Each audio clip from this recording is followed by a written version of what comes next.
এক বনে মা বাবা মরা দুই অনাথ ভাই বোন বাস করত। তাদের নাম ছিল রকি আর টুকি।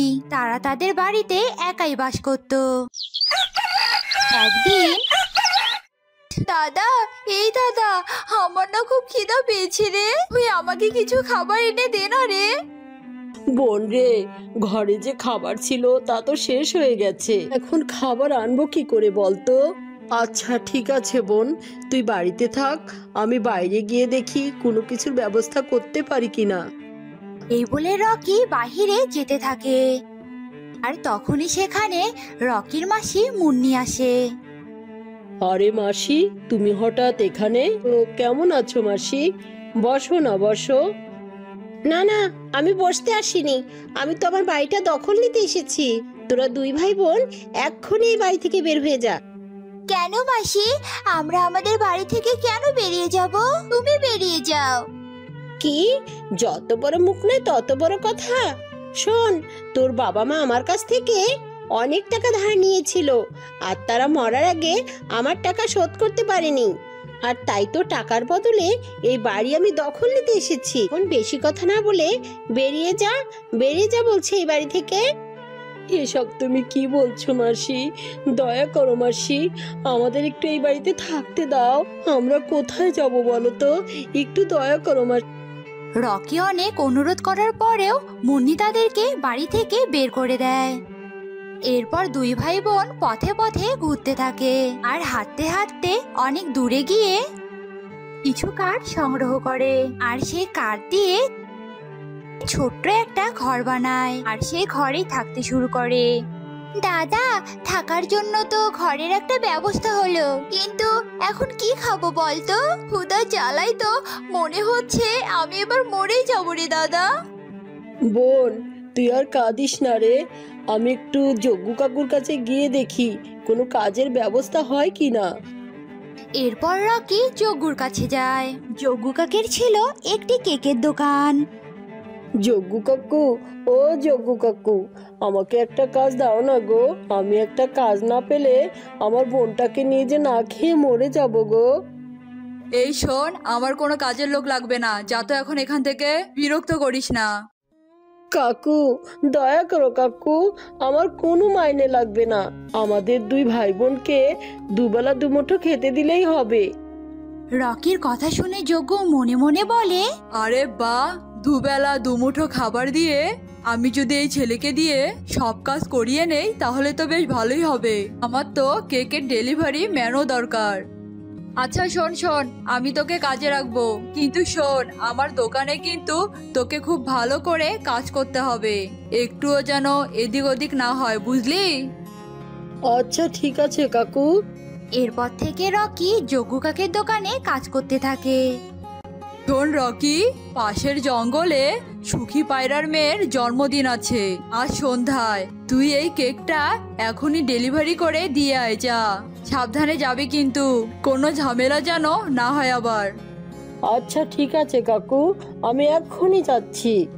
এরপর রকি কেক নিয়ে বেরিয়ে পড়ে। পথে যেতে যেতে হঠাৎ রকির সাথে টুকির দেখা হয়। আরে বোন, তুই এখানে একা একা কি করছিস এখানে? দাদা, আমার বাড়িতে একা একা আর ভালো লাগছিল না, আর একটু ঘুরে ঘুরে দেখছি। তা তুই কোথায় যাচ্ছিস দাদা? ও মা, দাদা, তোর হাতে ওটা কি রে?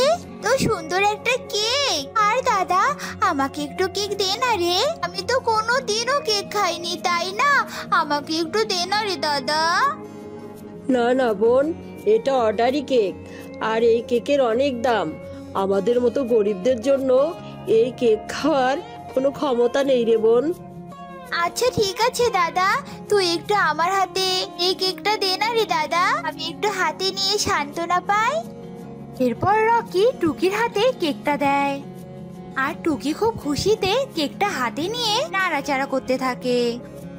আর হঠাৎ করে কেকটা টুকির হাত থেকে ধপাস করে পড়ে যায় আর পুরো কেকটা নষ্ট হয়ে যায়। বোন, এটা তুই কি করলি বোন? কেকটা যে নষ্ট হয়ে গেল। হায় ঈশ্বর, এবার কি হবে? দাদা, এবার কি হবে রে?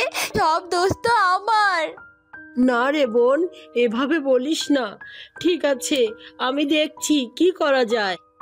এরপর তারা যজ্ঞ কাকের দোকানে যায় আর যজ্ঞ কাককে সব কথা খুলে বলে। কি কি বললি তুই? তুই আমার কেক নষ্ট করেছিস? তোর এত বড় সাহস! গরিবের বাচ্চা, তুই জানিস কেকের দাম কত? কাকু, আমায় ক্ষমা করে দাও, আমার ভুল হয়ে গেছে, আর কখনো এমন হবে না। তুমি দয়া করে আমাকে কাজ থেকে তাড়িয়ে দেবে না, তাহলে যে আমরা দুই ভাই বোন না খেয়ে মারা যাবো গো। চুপ কর তুই। আজকে সন্ধ্যার মধ্যেই তুই যদি আমাকে কেক কিনে দিতে পারিস তবে আমি তোকে মাফ করে দেব, বুঝলি? আজকেই তুই আমাকে কেক এনে দিবি, আর তুই সেটা যেখান থেকেই পারিস। আমি তোর কোনো কথাই শুনবো না, এই আমি বলে দিলাম। এরপর রকি আর টুকি সেখান থেকে চলে যায় আর দুই ভাই বোন বনের দুদিকে হাঁটতে থাকে। হাঁটতে হাঁটতে টুকি বলতে থাকে, আজ যা হয়েছে সব আমার জন্যই হয়েছে। ঈশ্বর, একটা উপায় বলে দাও না ঈশ্বর। ও বড্ড জল পিপাসা পেয়েছে আমার। এই কথা বলতে বলতে টুকি দূরে একটা ঝর্ণা দেখতে পায়। এরপর টুকি সেই ঝর্ণার কাছে যায় আর ঝর্ণার কাছে যেতেই ঝর্ণায় একটা মুখ ভেসে ওঠে। ও মেয়ে, তোমার বুঝি জল তেষ্টা পেয়েছে?